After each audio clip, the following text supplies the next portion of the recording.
ಈ ಓಲಾ ಊಬರ್ ರ್ಯಾಪಿಡೋ ಬರೋದಕ್ಕೂ ಮುಂಚೆ ಅಷ್ಟು ಕಾಲದಲ್ಲಿ ಬೆಂಗಳೂರಲ್ಲಿ ಇದ್ದು ಆಟೋ ಡ್ರೈವರ್ಸ್. ರ್ಯಾಪಿಡೋ ಅಂತ ಬೈಕ್ ಟ್ಯಾಕ್ಸ್ ಗಳು ಬಂದಾಗಿಂದನ ಆಟೋ ಡ್ರೈವರ್ಸ್ ಟ್ಯಾಕ್ಸಿ ಡ್ರೈವರ್ಸ್ ಹೊಡ್ತಾ ಬಿಡುತ್ತೆ ಅಂತ ಹೇಳ್ತಾರೆ. ಎಷ್ಟೋ ಜನ ಮಿಡಲ್ ಕ್ಲಾಸ್ ಜನಗಳು ಈ ರೀತಿ ಪ್ರಾಬ್ಲಮ್ ಫೇಸ್ ಮಾಡ್ತಾ ಇದೀವಿ ಅಂದ್ರೆ ಸರ್ಕಾರನು ಕೂಡ ಕಾರಣನೇ. ಸರ್ಕಾರ ಯಾವಾಗ್ಲೂ ಮನುಷ್ಯನಿಗೆ ಉದ್ಯೋಗ ಕೊಡ್ಬೇಕು. ದಿನ ಒಂದೊಂದ್ ದಿವಸ 500 ಉಳಿತೈತಿ, ಅದು ಉಳಿಯಲ್ಲ, ಡೀಸೆಲ್ಗೆ ಆಗಲ್ಲ. ಜೀವನ ಅಷ್ಟೇ, ನಾರ್ಮಲ್ ಜೀವನ. ಬೆಂಗಳೂರಲ್ಲಿ ಆಗಲ್ಲ ಜೀವನ, ಹಳ್ಳಿಯಲ್ಲಿ ಜೀವನ ಮಾಡ್ಬೋದು. ಒಂದು ಹಸು ಕಟ್ಕೊಂಡು ಒಂದು ಕೋಳಿ ಫಾರಂ ಕಟ್ಕೊಂಡು ಜೀವನ ಮಾಡ್ಬೋದು. ಇದು ಆಕ್ಚುಲಿ ಚೆನ್ನಾಗಿರೋ. ದಿನಕ್ಕೆ 500 ರೂಪಾಯಿ ದುಡಿದ್ರು ಹಳ್ಳಿ ಜೀವನನೇ ಬೆಸ್ಟ್. ಹಳ್ಳಿ ಜೀವನನೇ ಬೆಸ್ಟ್. ಇಲ್ಲಿ 10,000 ರೂಪಾಯಿ ದುಡಿದ್ರೆ ಏನು ಪ್ರಯೋಜನ ಇಲ್ಲ. ಈಗ ನೀವು ದುಡಿತಾ ಇದ್ದೀರಲ್ಲ, ಈ ದುಡಿಯೋ ಅಮೌಂಟ್ ಇಂದ ನಿಮ್ಗೆ ನೆಮ್ಮದಿ ಸಿಗ್ತಾ ಇದೆಯಾ? ನೋ ನೆಮ್ಮದಿ ಇಲ್ಲೇ ಇಲ್ಲ. ಫುಲ್ ನಿಂತದ ಟ್ಯಾಕ್ಸಿಗಳು. ಏರ್ಪೋರ್ಟ್ ಅಲ್ಲಿ ಇವರು ಹೊಟ್ಟಿ ಕೂಳಿ ಇಲ್ದಲೆ ರಾತ್ರಿ ಕಷ್ಟಪಟ್ಟು ರಾತ್ರಿ ಎಲ್ಲ ಜೀವನ ಮಾಡಿ ಇದರಿಂದ ಏನು ಉಪಯೋಗ ಇಲ್ಲ. ರಾಜಕಾರಣಿಗಳು ಗೌರ್ಮೆಂಟ್ ಶಾಲೆ ಇಂಪ್ರೂವ್ ಮಾಡ್ತೀನಿ ಅಂತ ಹೇಳ್ತಾರೆ. ಇಂಪ್ರೂವ್ ಅವರವೇ ಪ್ರೈವೇಟ್ ಪ್ರೈವೇಟ್ ಸ್ಕೂಲ್ ಅದಾವೆ, ಅವರವೇ ಆಸ್ಪತ್ರೆಗಳು ಅದಾವೆ. ಸರ್ಕಾರ ಏನ್ ಮಾಡ್ತಿದೆ ಅಂದ್ರೆ ನಿಮ್ ಮನೆಗಿರಪ್ಪ ನಾನ್ ತಿಂಗಳ ಇಷ್ಟ ಅಮೌಂಟ್ ಅಂತ ಎಲ್ಲಿ ತನಕ ಕೊಡ್ತಾರ್ರಿ? ಅದೇನಾ? ಯುವಕರಿಗೆ ಉದ್ಯೋಗ ಕಲ್ಸ್ಬೇಕು, ಮುಚ್ಚಿಕೊಂಡು ಸೋಂಬೇರಿ ಮಾಡಬಾರ್ದು. ಹೌದು, ಎಷ್ಟೋ ಜನ PhD MHD ಅಂತ ಹೈಯರ್ ಎಜುಕೇಶನ್ ಮಾಡಿದ್ರು ಕೂಡ ಕೆಲಸ ಸಿಗ್ತಾ ಇಲ್ಲ. ಅದರಿಂದ ಗೌರ್ಮೆಂಟ್ ಎಚ್ಚೆತ್ತು ಇದನ್ನ ಜಾರಿಗೆ ತರಬೇಕು. ಸರ್ಕಾರಕ್ಕೆ ನಾವು ಮನವಿ ಮಾಡಿಕೊಳ್ತಿದ್ದೇವೆ. ನಮಸ್ಕಾರಗಳು, ಎಲ್ಲರೂ ಹೇಗಿದ್ರೆ ಎಲ್ಲ ಚೆನ್ನಾಗಿದ್ರೆ ಅಂತ ಭಾವಿಸ್ತೀನಿ. ವೆಲ್ಕಮ್ ಬ್ಯಾಕ್ ಟು ಹಾಲಿನ ಮಾಧ್ಯಮ ಯೂಟ್ಯೂಬ್ ಚಾನಲ್. ನಾನು ನಿಮ್ಮ ಗೆಳೆಯ ವಿನೋದ್. ಗುರು ಸಾಧಕರ ಸುತ್ತಿನಲ್ಲಿ ಇವತ್ತು 6ನೇ ವಿಡಿಯೋ. ಆ ಒಂದು 6ನೇ ಸಾಧಕರು ಯಾರಾಗ್ತಾರೆ, ಅವ್ರು ಏನ್ ಕೆಲಸ ಮಾಡ್ತಾ ಇದಾರೆ, ಅವ್ರು ನಮ್ಮಂತ ಯುವಕರಿಗೆ ಏನ್ ಮೋಟಿವೇಶನ್ ಕೊಡ್ತಾರೆ, ಅವ್ರು ಮಾಡ್ತಾ ಇರ್ತಕ್ಕಂಥ ಬಿಸ್ನೆಸ್ ಅಲ್ಲಿ ವಾಸ್ತವತೆ ಏನು, ಅಂದ್ರೆ ನಿಜವಾಗ್ಲೂ ಅವ್ರು ಏನ್ ಕಷ್ಟ ಫೇಸ್ ಮಾಡ್ತಾ ಇದಾರೆ, ರಿಯಾಲಿಟಿ ಏನು, ಸೊ ಅದನ್ನೆಲ್ಲಾನು ಅವ್ರ ಬಾಯಿನ ತಿಳ್ಕೊಂಡು ನೀವು ಕೂಡ ಯಾರಾದ್ರೂ ಆ ಒಂದು ಬಿಸ್ನೆಸ್ ಮಾಡಬೇಕು ಅಂತ ಪ್ಲಾನ್ ಇದ್ರೆ ಅದ್ರ ಬಗ್ಗೆ ಕಂಪ್ಲೀಟ್ ಇನ್ಫಾರ್ಮೇಶನ್ ಅವರಿಂದ ತಿಳಿಸ್ಕೊಡ್ತೀನಿ. ಪ್ರತಿಯೊಂದು ಬಿಸ್ನೆಸ್ ಬಗ್ಗೆ ಐಡಿಯಾ ನಿಮ್ಗೆ ತಿಳ್ಕೊಬೇಕು ಅಂದ್ರೆ ದಯವಿಟ್ಟು ನನ್ನ ಚಾನಲ್ನ ಸಬ್ಸ್ಕ್ರೈಬ್ ಮಾಡ್ಕೊಂಡು ಪಕ್ಕದಲ್ಲಿ ಕಾಣೋ ಬೆಲ್ ಐಕಾನ್ ಪ್ರೆಸ್ ಮಾಡಿ. ಆಗ ಮಾತ್ರ ನಾನು ಹಾಕೋ ನೆಕ್ಸ್ಟ್ ವಿಡಿಯೋಸ್ಗಳು ನಿಮ್ಗೆ ನೋಟಿಫಿಕೇಶನ್ ಆಗಿ ಬರುತ್ತೆ. ಸಾಧಕರ ಸುತ್ತಿನಲ್ಲಿ ಇವತ್ತು 6ನೇ ವಿಡಿಯೋ. ಆ ಒಂದು 6ನೇ ಸಾಧಕರು ಯಾರಾಗ್ತಾರೆ ಅವ್ರನ್ನ ಪರಿಚಯ ಮಾಡ್ಕೊಡ್ತೀನಿ ಬನ್ನಿ. ನನ್ನ ಹೆಸರು ಹನುಮಂತಪ್ಪ. ನನ್ನ ಊರ್ ಬಂದು ದಾವಣಗೆರೆ. ನಾನು ಓದಿರೋದು ITI, ಅಪ್ರೆಂಟಿಸ್ ಮಾಡಿದೆ PL ಅಲ್ಲಿ. 7-8 ವರ್ಷ ಕಂಪ್ನಿಗೆ ಹಾಕೊಂಡಿದ್ದೆ. ಅಲ್ಲಿಂದ ಪರವಾಗಿದ್ದಿಲ್ಲ. ಆಮೇಲೆ ಕೊರೋನಾ ಬಂದ್ಮೇಲೆ ಗಾಡಿ ತೆಗೆದಾಕಿದ್ರು. ಮತ್ತೆ ಹೊರಗಡೆ ಬಂದ್ವಿ. ಹೊರಗಡೆ ಬಿಸ್ನೆಸ್ ಬಹಳ ಡಲ್ ಆಯ್ತು. ಮತ್ತೆ ಅದರಿಂದ ಮತ್ತೆ ಕಾಂಗ್ರೆಸ್ ಗೌರ್ಮೆಂಟ್ ಬಂದು ಮತ್ತೆ ಶಕ್ತಿ ಯೋಜನೆ ಅದೆಲ್ಲ ಮಾಡ್ತು, ಫ್ರೀ ಸ್ಕೀಮ್ ಅವೆಲ್ಲ ಮಾಡಿದ್ಮೇಲೆ ಟ್ಯಾಕ್ಸಿ ಡ್ರೈವರ್ಗಳಿಗೆ, ಆಟೋ ಡ್ರೈವರ್ಗಳಿಗೆ ಬಹಳ ಹೊಡೆತ ಬಿತ್ತು. ಅದರಿಂದ ಈಗ ಹೊಸ ಗಾಡಿ ಹಾಕೋದ್ರಿಂದ EMI ಕಟ್ಟಕ್ಕಾಗದೆ ಎಷ್ಟೇ ಗಾಡಿ ಜನಗಳು ಮಾರ್ಕೊಂಡ್ ಹೋಗಿದಾರ, ಎಷ್ಟೇ ಜೀವನಗಳು ಬಹಳ ಕಷ್ಟಕರ ಆಗಿದಾವ. ಅದರಿಂದ ಗಾಡಿ ಹಾಕೋದ್ರಿಂದ ಏನು ಉಪಯೋಗ ಇಲ್ಲ. ಊರಲ್ಲಿ ಹೋಗಿ ಒಂದು ಕೋಳಿ ಸಾಗಾಣಿಕೆ ಮಾಡ್ಬೋದು, ಒಂದು ಕುರಿ ಸಾಗಾಣಿಕೆ ಮಾಡ್ಬೋದು, ಮತ್ತೆ ಹಸುಗಳನ್ನ ಕಟ್ಟಿ ಜೀವನ ಮಾಡ್ಬೋದು. ಅದರಿಂದ ಒಳ್ಳೆ ಬೆನಿಫಿಟ್ ಇದೆ. ಈ ಟ್ಯಾಕ್ಸಿಯಿಂದ ಏನು ಉಪಯೋಗ ಇಲ್ಲ. ಊರಲ್ಲ ಸ್ವಂತ ಜಮೀನ್ ಇದ್ರೆ ವ್ಯವಸಾಯ ಮಾಡ್ಬೋದು. 1 ಎಕರೆ ಜಮೀನ್ ಇದ್ರೆ ಸಾಕು. ಕೋಳಿ ಫಾರಂ, ಕುರಿ ಫಾರಂ ಎಲ್ಲ ಬ್ಯಾಂಕ್ ಎಲ್ಲ ಲೋನ್ ಕೊಡ್ತಿದೆ ಗೌರ್ಮೆಂಟ್ ವತಿಯಿಂದ. ಫ್ರೀ ಲೋನ್ ಅದೆಲ್ಲ ಕೊಡ್ತಿದೆ. ಅದರಿಂದ ಅದು ಅಲ್ಲಿ ಒಳ್ಳೆ ಒಂದು ಸರಳವಾದ ಜೀವನ ಸಾಗಿಸ್ಬೋದು. ಸಿಟಿ ಜೀವನಕ್ಕಿಂತ ಹಳ್ಳಿ ಜೀವನ ಬೆಸ್ಟ್. ಅಣ್ಣ, ನೀವೇನ ಹಳ್ಳಿ ಜೀವನ ಬೆಸ್ಟ್ ಅಂತ ಹೇಳ್ತೀರಾ, ಬಟ್ ಏನಂದ್ರೆ ಪೇರೆಂಟ್ಸ್ ಕೂಡ ಏನಂದ್ರೆ ಕಷ್ಟಪಟ್ಟು ಲಕ್ಷಾಂತರ ರೂಪಾಯಿ ಫೀಸ್ ಕಟ್ಟಿ ಓದಿಸಿರ್ತಾರೆ. ಅವ್ರಿಗೆ ಏನಂದ್ರೆ ಹೊರಗಡೆ ದುಡಿಬೇಕು, ಜಾಬ್ ಮಾಡ್ಬೇಕು. ವ್ಯವಸಾಯ ಎಲ್ಲ ಅವ್ರಿಗೆ ಮಕ್ಕಳಿಗೆ ಇಂಟ್ರೆಸ್ಟ್ ಕೊಡಲ್ಲ, ವ್ಯವಸಾಯ ಮಾಡ್ರಿ ಅಂತ. ಸೊ ಅಂತ ಪೇರೆಂಟ್ಸ್ ನೀವೇನ್ ಹೇಳ್ತೀರಿ? ಅಂತ ಪೇರೆಂಟ್ಸ್ ಓದ್ಸಿ, ನಾಲೆಡ್ಜ್ ಬರ್ಲಿ. ಓದ್ಸಕ್ಕೇನು ಬೇಡ ಅನ್ನಲ್ಲ. ಎಲ್ಲರಿಗೆ ಕೆಲ್ಸ ಸಿಕ್ತಂತ ಯಾವ ಗ್ಯಾರಂಟಿ ಇಲ್ಲ. ಹೌದೌದು. ಈಗಿನ ಕಾಲದಲ್ಲಿ ಪರ್ಸೆಂಟೇಜ್ ತೆಗಿಬೇಕು. ಪರ್ಸೆಂಟೇಜ್ ತೆಗೆದ್ರೆ ಕೆಲ್ಸ. ಬರೀ ಜಸ್ಟ್ ಪಾಸ್ ಆಗಿ ನಾನು ಇದನ್ ಮಾಡಿದ್ರೆ ಏನು ಕೆಲ್ಸ ಸಿಗಲ್ಲ. ನಾಲೆಡ್ಜ್ಗೋಸ್ಕರ ಓದ್ಬೇಕು. ಇದೇ ಒಂದೇ ಕೆಲ್ಸದಲ್ಲಿ ಅವಲಂಬಿತರ ಆಗ್ಬಾರ್ದು. ಕೃಷಿಯಲ್ಲಿ ವ್ಯವಸಾಯದಲ್ಲಿ ಎಷ್ಟೇ ಬೆನಿಫಿಟ್ ಅದಾವ, ಅವನ್ನ ಕಲ್ಸ್ಬೇಕು ಹುಡುಗರಿಗೆ. ಸುಮ್ನೆ ಶಾಲಿಗೆ ಓದಿಸಿ ಸುಮ್ನೆ ನಾನು ಅದನ್ ಮಾಡಲ್ಲ ಇದನ್ ಮಾಡಲ್ಲ ಅಂದ್ರೆ ಸೋಂಬೇರಿಗಳು ಆಗ್ತಾರ. ಅದರಿಂದ ಕೃಷಿಯಲ್ಲಿ ಒಳ್ಳೆ ಇದೆ. ಕೃಷಿನ ಕಲ್ಸ್ಬೇಕು, ಓದಿಸ್ಬೇಕು, ನಾಲೆಡ್ಜ್ ಬೆಳೀತಾ ಇದೆ. ಒಂದ್ರಲ್ಲೇ ನಾವು ಒಂದಕ್ಕೆ ಕಮಿಟ್ಮೆಂಟ್ ಆಗಿರಬಾರ್ದು. ಸ್ವಲ್ಪ ವರ್ಷ ಹೋದ್ರೆ ಕೃಷಿಗಿರೋ ಇಂಪಾರ್ಟೆಂಟ್, ಇನ್ನು ಸ್ವಲ್ಪ ದಿವಸ ಹೋದ್ರೆ ಕೃಷಿಗಿರೋ ಇಂಪಾರ್ಟೆಂಟ್ ಬೇರೆ ನೌಕರಿಯಲ್ಲಿ ಸಿಗೋದಿಲ್ಲ. ದಿನಕ್ಕೆ 500 ರೂಪಾಯಿ ದುಡಿದ್ರು ಹಳ್ಳಿ ಜೀವನನೇ ಬೆಸ್ಟ್. ಹಳ್ಳಿ ಜೀವನನೇ ಬೆಸ್ಟ್. ಇಲ್ಲಿ 10,000 ರೂಪಾಯಿ ದುಡಿದ್ರೆ ಏನು ಪ್ರಯೋಜನ ಇಲ್ಲ. ಇಲ್ಲಿ ಕಾಯಿಲೆಗಳು ಜಾಸ್ತಿ, ಮತ್ತೆ ಕ್ರೌಡ್ ಜಾಸ್ತಿ, ಟೆನ್ಷನ್ ಜಾಸ್ತಿ. ಅದರಿಂದ ಹಳ್ಳಿ ಜೀವನ ಬೆಸ್ಟ್.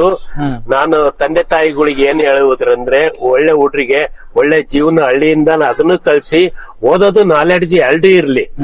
ಇದು ಯಾವ್ದ್ರಲ್ಲಿ ಹುಡ್ರು ಸೆಟ್ ಆಗ್ತಾರ ಅದ್ರಲ್ಲಿ ಇಂಪ್ರೂವ್ ಆಗಿ ಹೋಗ್ತಾರ. ಅಂದ್ರೆ ಅವ್ರ ಆಸಕ್ತಿ ಇರೋ ಕಡೆ ಅವ್ರಿಗೆ ಬೆಳೆಯಕ್ ಬಿಡ್ಬೇಕು. ಈ ಕಾರಿಗೆ ಎಷ್ಟು ಇನ್ವೆಸ್ಟ್ಮೆಂಟ್ ಹಾಕಿರೋ? ಅಯ್ಯೋ, ಕಾರಿಗೆ ನಾನು ಸೆಕೆಂಡ್ ಹ್ಯಾಂಡ್ ಕಾರ್ ತಗೊಂಡ್ರೆ ಒಂದ್ 5 ಲಕ್ಷ ರೂಪಾಯಿ investment ಹಾಕಿದೀನಿ.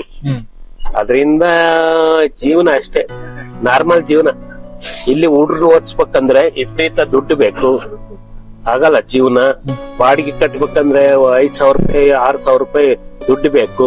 Current bill, water bill ಅವೆಲ್ಲ ಆಗಿದ್ರಿಂದ ಜೀವನ ಬಹಳ ಬರ್ಡನ್. ನೀವು ಡೈಲಿ ಎಷ್ಟು ದುಡಿತೀರಾ? ಡೈಲಿ ದುಡಿತೆ ನೋಡ್ರಿ, 1,000 ರೂಪಾಯಿ 500 ರೂಪಾಯಿ ಎಲ್ಲ ಖರ್ಚು ತೆಗೆದು 500-1000 ಅದು ಡ್ಯೂಟಿಗಳು ಸಿಗಲ್ಲ. ಯುವಕರು ಬರಕ್ ಹೋಗ್ಬೇಡಿ, ವೃತ್ತಿ ಇದು ಓಕೆ ಕಲೀರಿ, ಡ್ರೈವಿಂಗ್ ಅದನ್ನೆಲ್ಲ ಸ್ವಂತ ದುಡಿಮೆ. ಇದರಿಂದ ಏನು ಉಪಯೋಗ ಇಲ್ಲ, ಲಾಸ್. ಜೀವನ ಆಗಲ್ಲ ಅದರಿಂದ ಎಷ್ಟು ಹೇಳಬಲ್ಲೆ ನಾನು. ಅಣ್ಣ, ಈಗ ನೀವು ದುಡಿತಾ ಇದ್ದೀರಲ್ಲ, ಈ ದುಡಿಯೋ ಅಮೌಂಟ್ ಇಂದ ನಿಮ್ಗೆ ನೆಮ್ಮದಿ ಸಿಗ್ತಾ ಇದೆಯಾ? ನೋ ನೆಮ್ಮದಿ ಇಲ್ಲೇ ಇಲ್ಲ. ಬೆಂಗಳೂರಲ್ಲಿ ಆಗಲ್ಲ ಜೀವನ, ಹಳ್ಳಿಯಲ್ಲಿ ಜೀವನ ಮಾಡ್ಬೋದು. ಒಂದು ಹಸು ಕಟ್ಕೊಂಡು ಒಂದು ಕೋಳಿ ಫಾರಂ ಕಟ್ಕೊಂಡು ಜೀವನ ಮಾಡ್ಬೋದು. ಸಿಟಿಯಲ್ಲಿ ಆಗಲ್ಲ ಜೀವನ. ಹೌದು. ಇನ್ನೊಂದೇನಂದ್ರೆ ಇವತ್ತು ಎಷ್ಟೋ ಜನ ಯುವಕರಿಗೆ ಈ ಬೆಂಗಳೂರು ಜೀವನ ನೋಡಿ ನೋಡಿ ಸಾಕಾಗಿ ನಾನು ಕೂಡ ಊರಲ್ಲಿ ಹೋಗಿ ಸೆಟ್ಲ್ ಆಗೋಣ, ಹಳ್ಳಿಲಿ ಇರೋಣ, ಅದು ಬೆಸ್ಟ್. ಒಂದೆರಡು ಹಸು ತಗೊಂಡು ಇಲ್ಲ ಏನೋ ಒಂದು ಫಾರ್ಮ್ ಮಾಡ್ಕೊಂಡು ಏನಾದ್ರು ಮಾಡೋಣ ಅಂತ ಇರ್ತಾರೆ. ಮನೆಯಲ್ಲಿ ಸಪೋರ್ಟ್ ಕೊಡ್ತಾ ಇಲ್ಲ. ಸಪೋರ್ಟ್ ಅವರಿಗೆ ಬುದ್ಧಿ ಬರ್ತಾ ಇಲ್ಲ. ಸುಮ್ನೆ ನನ್ನ ಮಗ ಬೆಂಗಳೂರಿಗೆ ಒಬ್ಬನದನಂತ ಹೇಳಿ ಪ್ರೆಸ್ಟೇಜು, ಅದೇನ ದೂರದ ಗುಡ್ಡ ನುಣ್ಣಗ ಅಂತ ಹೇಳಿ ಈ ತರ ಜನಗಳೆಲ್ಲ ಯಾಮಾರಿದಾರ. ಅದರಿಂದ ಯಾಮಾರದ್ ಬೇಡ. ಎಷ್ಟೋ ಜನ ಟ್ಯಾಕ್ಸಿಗಳೆಲ್ಲ ನಿಂತದ ಫುಲ್ ನೋಡ್ರಿ, ಫುಲ್ ನಿಂತದ ಟ್ಯಾಕ್ಸಿಗಳು ಏರ್ಪೋರ್ಟ್ ಅಲ್ಲಿ. ಇವ್ರು ಹೊಟ್ಟಿ ಕೂಳಿಲ್ದಲ್ಲೇ ರಾತ್ರಿ ಕಷ್ಟಪಟ್ಟು ರಾತ್ರಿ ಎಲ್ಲ ಜೀವನ ಮಾಡಿ, ಇದರಿಂದ ಏನು ಉಪಯೋಗ ಇಲ್ಲ. ಟ್ಯಾಕ್ಸಿ ಅಣ್ಣ ಹಿಂಗೆಲ್ಲ ನಿಂತಿದಾವಲ್ಲ ಇವು, ಇವ್ರಿಗೆಲ್ಲ ಆರ್ಡರ್ಗಳು ಬೀಳಲ್ವಾ? ಏನ್ ಆರ್ಡರ್ಗಳು 1-2 ಬೀಳ್ತಾವ, ಅವು ಕಷ್ಟ. ಅದರಿಂದ ಟ್ಯಾಕ್ಸಿ ಜೀವನ ಬಹಳ ಕಷ್ಟ ಇದೆ. ಇದಕ್ಕೆ ಅವಲಂಬಿತರಾಗಬೇಡಿ. ನೋಡ್ರಿ ಗುರು, ಟ್ಯಾಕ್ಸಿ ಡ್ರೈವಿಂಗ್ ಅಂತ ಬರಕ್ ಹೋದ್ರೆ ಈ ರೀತಿ ಅನುಭವಿಸ್ಬೇಕಾಗ್ತದೆ. ನೋಡಿ, ಈ ರೀತಿ ಬಂದು ಕಾರ ರೆಸ್ಟ್ ಮಾಡಂಗಿದ್ರೆ ನೀವು ಕೂಡ ಟ್ಯಾಕ್ಸಿ ಡ್ರೈವರ್ ಕೂಡ ಆಗ್ಬೋದು. ದುಡಿಮೆ ನಂಬ್ಕೊಂಡು ಬರ್ತೀನಿ ಅಂತ ಅಂದ್ರೆ ತುಂಬಾ ಕಷ್ಟ ಇದೆ, ಬಹಳ ವಜಿ ಇದೆ. ರ್ಯಾಪಿಡೋ ಅಂತ ಬೈಕ್ ಟ್ಯಾಕ್ಸಿಗಳು ಬಂದಾಗಿಂದನ ಆಟೋ ಡ್ರೈವರ್ಸ್ಗೆ ಟ್ಯಾಕ್ಸಿ ಡ್ರೈವರ್ಸ್ಗೆ ಹೊಡ್ತ ಬಿದ್ದಿದೆ ಅಂತ ಹೇಳ್ತಾರೆ. ಹೊಡ್ತ ಬಿದ್ದಿದೆ. ಅವರೆಲ್ಲ ಟ್ಯಾಕ್ಸ್ ತಗಂತಾರೆ, ಅಮೌಂಟ್ ತಗಂತಾರ, ಕಮಿಷನ್ ತಗಂತಾರ. ಅದರಿಂದ ಇವ್ರಿಗೆ ಏನು ಬೆನಿಫಿಟ್ ಇಲ್ಲ. ಮತ್ತೆ ಟ್ರಾವೆಲ್ಸ್ ನವರು ಅವರಾಗ್ಲಿ ಅವರ ಸ್ವಂತ ಗಾಡಿಗಳು ಇರ್ತಾವ, ಅವೆಲ್ಲ ಡ್ಯೂಟಿ ಹೋದ್ಮೇಲೆ ನಮಗೆ ಡ್ಯೂಟಿ ಕೊಡ್ತಾರ. ಯಾವಾಗ ಒಂದು ಡ್ಯೂಟಿ ಸಿಗ್ತತಿ. ಅದರಿಂದ ಏನು ಉಪಯೋಗ ಇಲ್ಲ. ಡ್ರೈವರ್ ಊಟ ನಾಷ್ಟ ಅದಕ್ಕೆಲ್ಲ ಖರ್ಚು ತೆಗೆದು ಮನೆಗೆ ದಿನ ಒಂದೊಂದ್ ದಿವಸ 500 ಉಳಿತೈತಿ, ಅದು ಉಳಿಯಲ್ಲ. ಡೀಸೆಲ್ಗೆ ಆಗಲ್ಲ. ಆಮೇಲೆ ಏನಂದ್ರೆ ಆಟೋ ಡ್ರೈವರ್ಸ್ ಈ ಓಲಾ ಊಬರ್ ರ್ಯಾಪಿಡೋ ಬರೋದಕ್ಕೂ ಮುಂಚೆ ಅಷ್ಟು ಕಾಲದಲ್ಲಿ ಬೆಂಗಳೂರಲ್ಲಿ ಇದ್ದು ಆಟೋ ಡ್ರೈವರ್ ಈ ಶಕ್ತಿ ಯೋಜನೆ ಬಂತಲ್ಲ, ಅದರಿಂದಲೇ ಎಲ್ಲ ಹೊಡ್ತಾ ಬಿದ್ದಿದೆ. ಎಷ್ಟೋ ಜನ ಮಿಡಲ್ ಕ್ಲಾಸ್ ಜನಗಳು ಈ ರೀತಿ ಪ್ರಾಬ್ಲಮ್ ಅಲ್ಲಿ ಫೇಸ್ ಮಾಡ್ತಾ ಇದೀವಿ ಅಂದ್ರೆ ಸರ್ಕಾರನು ಕೂಡ ಕಾರಣನೇ. ಸರ್ಕಾರ ಫ್ರೀ ಸ್ಕೀಮ್ ಅಂತ ಬಿಟ್ಟು ಸರ್ಕಾರ ಯಾವಾಗ್ಲೂ ಮನುಷ್ಯನಿಗೆ ಉದ್ಯೋಗ ಕೊಡ್ಬೇಕು. ಫ್ರೀ ಸ್ಕೀಮ್ ಎಲ್ಲ ಕೊಟ್ಟು, ಹೌದು, ಫ್ರೀ ಸ್ಕೀಮ್ ಎಲ್ಲ ಕೊಟ್ಟು ಎಲ್ಲ ನಿರುದ್ಯೋಗ ಸಮಸ್ಯೆ ಹೆಚ್ಚಿಗೆ ಮಾಡಿದೆ. ಯುವಕರಿಗೆ ಉದ್ಯೋಗ, ಡಿಸ್ಟಿಕ್ ವೈಸ್ ಕೈಗಾರಿಕೆ ತರದು ಎಲ್ಲ ತಂದ್ರೆ ಎಲ್ಲ ಅಲ್ಲಿ ಯುವಕರು ದುಡಿಮೆ ಕಲಿತಾರೆ. ಇವರು ಶಕ್ತಿ ಯುವಕರ ನಿಧಿಗೆ 2,000 ರೂಪಾಯಿ ಕೊಟ್ರೆ ಆ ದುಡ್ಡು ತಗೊಂಡು ಅವರು ಸಿಗರೇಟ್ ಸೇದೋದು, ಟೀ ಕುಡ್ದು ಪುಂಡ್ರಿ ಪೋಕ್ಳಿ ತರ ಅಲಿದಾಡ್ತಾರ. ಅದರಿಂದ ಸರ್ಕಾರ ಹೆಚ್ಚದ್ದು ಯುವಕರಿಗೆ ಆ ಡಿಸ್ಟಿಕ್ ಅಲ್ಲಿ ವೈಸು ಕೈಗಾರಿಕೆಗಳನ್ನು ಸ್ಥಾಪನೆ ಮಾಡ್ಬೇಕು. ಈ ತಿಂಗಳಿಗೆ ಇಷ್ಟು ಅಂತ ಅಮೌಂಟ್ ಕೊಡೋದ್ ಬದಲು ಸ್ಥಾಪನೆ ಮಾಡಿದ್ರೆ ಉದ್ಯೋಗ ಅವಕಾಶ ಸಿಗ್ತತಿ. ಈಗ ಸುಮ್ನೆ ಇವೆಲ್ಲ ಫ್ರೀ ಸ್ಕೀಮ್ ಎಲ್ಲ ಬಿಟ್ಟು ಗೌರ್ಮೆಂಟ್ ಒಂದು ಇದಕ್ ಕೊಡಿ, ಎಜುಕೇಶನ್ಗೆ. ಎರಡನೇದು ಹೆಲ್ತ್ ಕೊಡಿ. ಇವೆರಡಕ್ಕೆ ಕೊಟ್ರೆ ಜನಗಳು ನಿಮ್ಗೆ ಯಾವ್ದಕ್ಕೂ ಕೇಳಲ್ಲ. ನೀನ್ 2,000 ರೂಪಾಯಿ ಗೃಹಲಕ್ಷ್ಮಿನೂ ಬೇಡ. ಅವ್ರ ಮನೇನ ತಂದು ಕೊಡ್ತಾ ಇಲ್ಲ. ಅಲ್ಲಲ್ಲ, ನಮ್ಮ ತೆರಿಗೆ ದುಡ್ಡು ಸಾಲ ಮಾಡಿ ಮತ್ತೆ ನಿಮ್ ದುಡ್ಡು ನಿಮ್ಗೆ ಕೊಡ್ತಾರ. ಈಗ ಫ್ರೀ ಸ್ಕೀಮ್ ಕೊಟ್ಟು ಎಲ್ಲಾ ರೇಟ್ಗಳನ್ನ ಹೆಚ್ಚಿಗೆ ಮಾಡಿದ್ದಾರೆ. ಬಡ ಮಿಡ್ಲ್ ಕ್ಲಾಸ್ಗೆ ಬಹಳ ಹೊಡ್ತ ಬಿದ್ದಿದೆ. ಅದರಿಂದ ಸರ್ಕಾರ ದಯವಿಟ್ಟು ಒಂದು ದಿವಸ 2 ಕುತ್ಕೊಂಡು ಯೋಚನೆ ಮಾಡಿ ಡಿಸಿಷನ್ ತಗೊಂಡು ಏನೇನ್ ಸ್ಕೀಮ್ ಕೊಟ್ಟಿರ ಅವನ್ನೆಲ್ಲ ವಾಪಸ್ ತಗೊಂಡು ನಿಮಗೆ ಕೊಡ್ಬೇಕಂದಿದ್ರೆ ಶಾಲೆ ಕೊಡಿ. ಹೌದು, ಆಮೇಲೆ ಆಸ್ಪತ್ರೆ ಗೌರ್ಮೆಂಟ್ ಶಾಲೆಗಳು ಎಲ್ಲ ಮುಚ್ಚುತ್ತಾ ಬಿದ್ರಿ. ಹೌದು. ಈ ಖಾಸಗಿ ಶಾಲೆ ಅವೆಲ್ಲ ರಿಯಲ್ ಎಸ್ಟೇಟ್ ಕಿನ್ನ ದೊಡ್ಡ ಬಿಸಿನೆಸ್ ಆಗಿದೆ.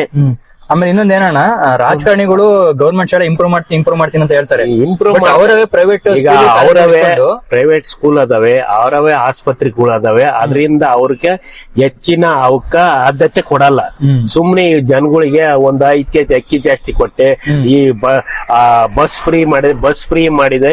ಎಷ್ಟೋ ಸಾರಿಗೆ ಖಾಸಗಿ ಬಸ್ಗಳು ಜೀವನ ಅವರೆಲ್ಲ ಬಸ್ ಮಾರ್ಕೊಂಡಾರ, ಅಲ್ಲಿ ಜೀವನ ಮಾಡಾರ, ಅವರೆಲ್ಲ ರಸ್ತೆ ಬಂದಿದ್ದಾರೆ. ಅದರಿಂದ ಅದು ಶಕ್ತಿ ಯೋಜನೆ ತೆಗಿಬೇಕು. ಅವ್ರಿಗೆ ಕೊಡ್ಬೇಕಂಬ ಆಸೆ ಇದ್ರೆ 60 ವರ್ಷ ಮೇಲ್ಪಟ್ಟೆ ಹೊರಗಡೆ ಕೊಟ್ಕೊಳ್ಳಿ. ಇಲ್ಲಿ ಅಮೌಂಟ್ ಬೇಕಾದ್ರೆ ಇನ್ನೊಂದ್ ಸ್ವಲ್ಪ ಜಾಸ್ತಿ ಮಾಡಿ. ಪಿಂಚಣಿ ಅಮೌಂಟ್ 1200 ಐತಿ ಸಾಕು ಅವ್ರಿಗೆ.